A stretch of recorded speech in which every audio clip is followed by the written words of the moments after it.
The greatest single challenge I faced was believing in myself.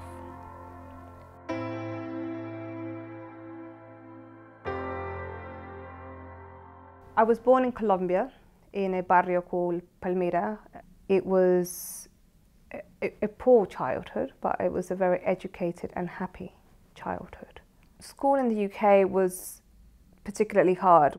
I was different. I spent a lot of the time in the playground, in a bench on my own. Children are not accepting, so I secluded myself quite a lot. It made me actually hate going to class. And in turn, you get certain teachers saying that you're not going to amount to much. You're not going to achieve very much. As a teenager, you start to believe it. So you kind of ask yourself the question, why am I even trying? I mean, if I'm going to leave this place and I'm not going to amount to anything, I might as well have fun for the time being. So I spent a lot of the time in just the park near my school, hanging out with friends, whoever didn't want to go to school really. But not only just that, I wanted to make money. I started doing jobs in like cleaning and for short periods of time. But leaving school was great because it meant I could finally do what I wanted to do. I got myself cleaning jobs in the morning and went and enrolled myself in college to do performing arts. I absolutely loved performing arts, and if I could have it my way, I would have stuck at it. I then realised I needed to do a little bit more, and I was now 20 years old, pursuing a career, trying to be accepted, and I just knew I wanted to do something greater. During my cleaning, actually, there was a lady who was a lawyer by day and a cleaner by night, and she told me that they needed a junior in her firm. And I applied and I stayed in that firm for 2 years. And that's when I realised that if I wanted to move any further and earn more than minimum wage, I needed to do something about my education. And that's when I applied for South Bank. The immediate reaction is, are you crazy?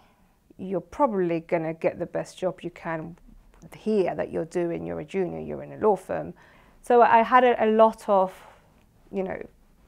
don't do it sort of response. Those people that want your best interests at heart and say, yes, it's going to be difficult. Yes, you're going to struggle. You might not make it, but you'll never know unless you try. And I decided to go with the selective few and also seek advice from a solicitor because I knew he had been there, he had done it. He actually studied at South Bank when it was a polytechnic. And he said to me, "Lady, anyone that says to you, don't do it, it's wrong. Because even if you get a law degree and you can't make it, the possibilities are endless." South Bank University was a great place for me to study. A lot of resources that I could use, and the tutors helped me achieve those goals. My time at South Bank definitely changed me in a positive way. It made me feel very welcoming, and I actually encouraged people to do their degrees, to study further, despite my background and hating education for so long before that. I would never be a solicitor had I not studied at LSBU. Particularly as 10 years ago, I was cleaning offices just like this one.